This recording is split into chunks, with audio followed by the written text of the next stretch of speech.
Varicose veins కి సరైన చికిత్స కోసం సంప్రదించండి ఎవిస్ హాస్పిటల్. నమస్తే రమగారు. నమస్తే జయ. రమగారు, ఇప్పటి వరకు మీరు చెప్పని ఒక డిఫరెంట్ స్టోరీ కావాలండి. వాస్తవానికి దగ్గరగా ఉండేలాగా. కథ అంటేనే కల్పన కదా, మన ఊహ. కానీ అలా కాకుండా వాస్తవానికి దగ్గరగా ఉండేలాగా అలాంటి స్టోరీస్ ఉన్నాయా? ఎందుకుండా అడగటమే పాపం మిమ్మల్ని.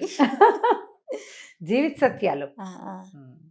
ఒక మనిషి మరణిస్తే అతని దేహాన్ని వదిలిపెట్టి ఆత్మ బయటకు వచ్చింది. అతన్ని తీసుకెళ్ళటానికి యమధర్మరాజు వచ్చాడు. చేతిలో ఒక పెట్టు ఉంది ఆయన చేతిలో. వచ్చి, నాయనా నీ సమయం అయిపోయింది, నువ్వు మరణించావు, పద మనం వెళ్దామన్నాడు. అనేసరికి మనిషి చాలా దుఃఖపడ్డాడు. అయ్యో, చాలా ఆశలు ఉన్నాయి జీవితం మీద, చాలా కోరికలు ఉన్నాయి, అప్పుడే నా సమయం అయిపోయిందా నాయన అని దేవుణ్ణి అడిగాడు. యమధర్మరాజు అన్నాడు, అయిపోయింది నాయన,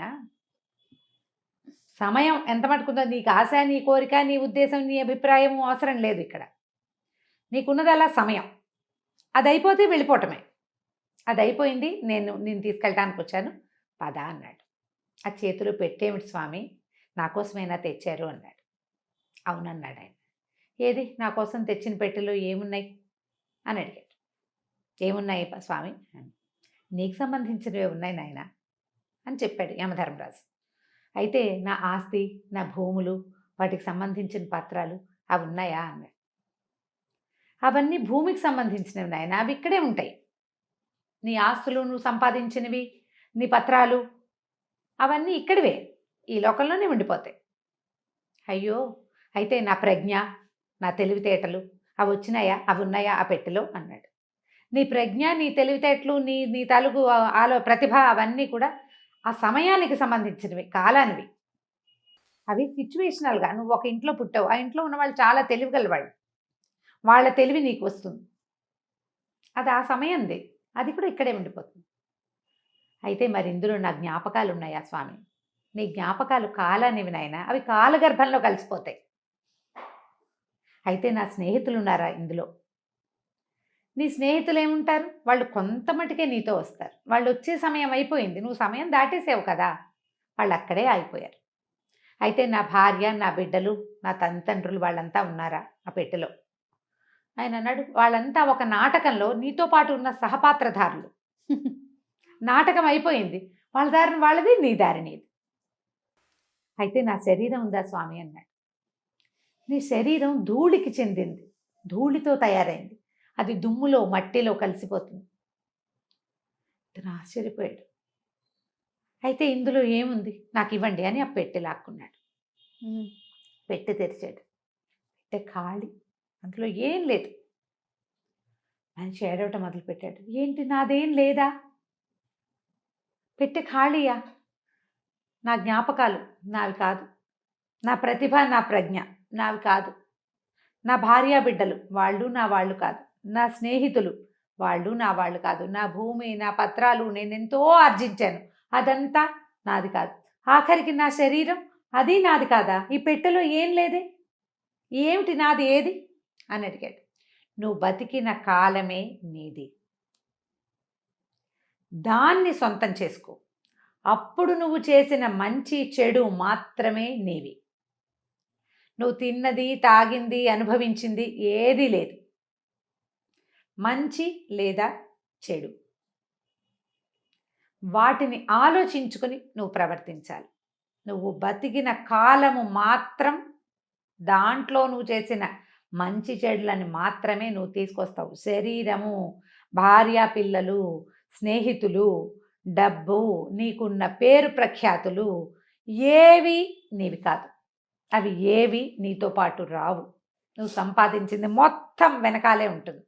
నువ్వు చేసిన మంచి నీతో వస్తుంది, చెడు అది కూడా నీతోటే వస్తుంది. చెడు వల్లే నువ్వు ఎక్కడ పుడతావు, ఎలా పుడతావు, ఎంత దౌర్భాగ్యమైన పుటకొస్తుంది నిర్ణయింపబడుతుంది. మంచి వల్లే నీకెంత మంచి జీవితం భావి రాబోతోందో నిర్ణయిస్తుంది. అది తప్ప నువ్వు ఏమీ తెచ్చుకోలేవు అని చెప్పాడు. మనుషులు తెలుసుకోవాల్సిన జీవిత సత్యాలు ఇవి. జీవితానికి అతి దగ్గర కథ. నిన్న తిన్నాం, రేపు తింటాం, ఈరోజు తింటున్నాం, ఈ రోజులో బతుకు, ఈ రోజుని సరైన రోజుగా చెయ్యి. ఈ ఒక్క రోజులో నువ్వు ఎవరినైనా దుర్భాషలాడతావు, ఎవరినైనా హెచ్చరిస్తావు, ఎవరినైనా ఏదో ఒకటి అంటావు, అవన్నీ నీ వెనకాల పడతాయి, నీ వెంబడి వస్తాయి.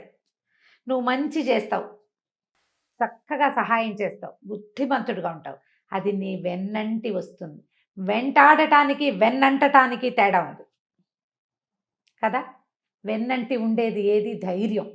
వెంటాడేది భయం. ఏది కావాలి నీకు? మనుషులకి కావాల్సింది ఏంటి?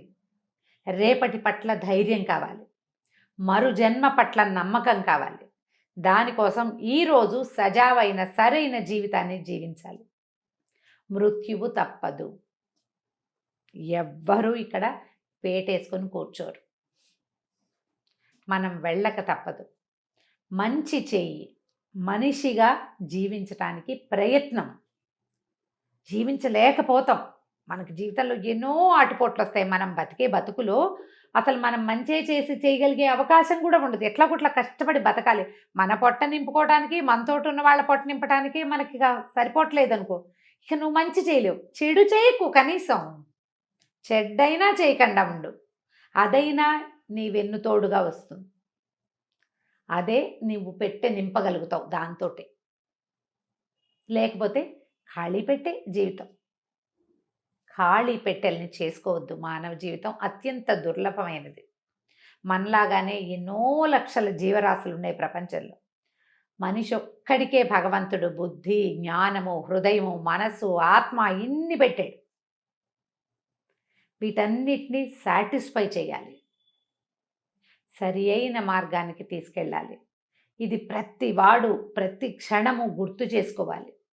ఈ పని చేయటం వల్ల నా వెనకాల వస్తుందా, నా వెంటపడొస్తుందా, వెన్నంటి వస్తుందా ఇది అని ఆలోచించి పనిచేస్తే అప్పుడు మనం సరైన పని చేయగలుగుతాం. దానివల్ల మనం వదిలిపోయిన మన జ్ఞాపకాలు గుబాళింపుల్లాగా, సౌరభాల్లాగా భూమి మీద ఉంటాయి.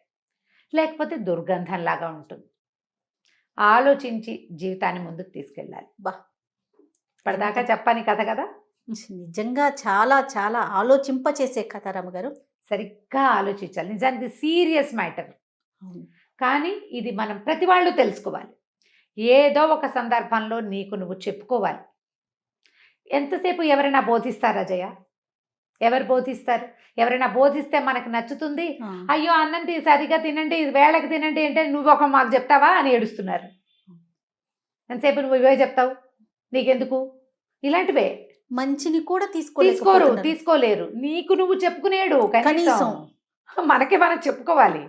మనం ఏం చేస్తున్నాం, ఏం పట్టుకెళ్తాం, ఏది మనతో పాటు ఉంటుంది. రేపొద్దున ఎక్కడైనా రోడ్డు మీద పడితే జనాలందరూ చచ్చిపోయిన కుక్కని చూసినట్టు వెళ్ళిపోకూడదు. మనిషిని చూసినట్టు చూడాలంటే మన బతుకు మనిషి బతుకుగా ఉండాలి కదా. ఆలోచించండి. ఇలాంటి కథలు అప్పుడప్పుడు చదవండి, అవకాశం వచ్చినప్పుడు వినండి, దాని మీద డిస్కస్ చేయండి, ఆలోచించుకోండి. కనీసం లోపల మనకి మనం ఆలోచించుకుంటే బాగుంటుంది. డిస్కషన్ కూడా వద్దు రమ్మగారు, మనకి మనం ఆలోచించుకుంటే చాలు. అదే ఎక్సలెంట్ అండి. నమస్తే రమ్మగారు. నమస్తే జయ.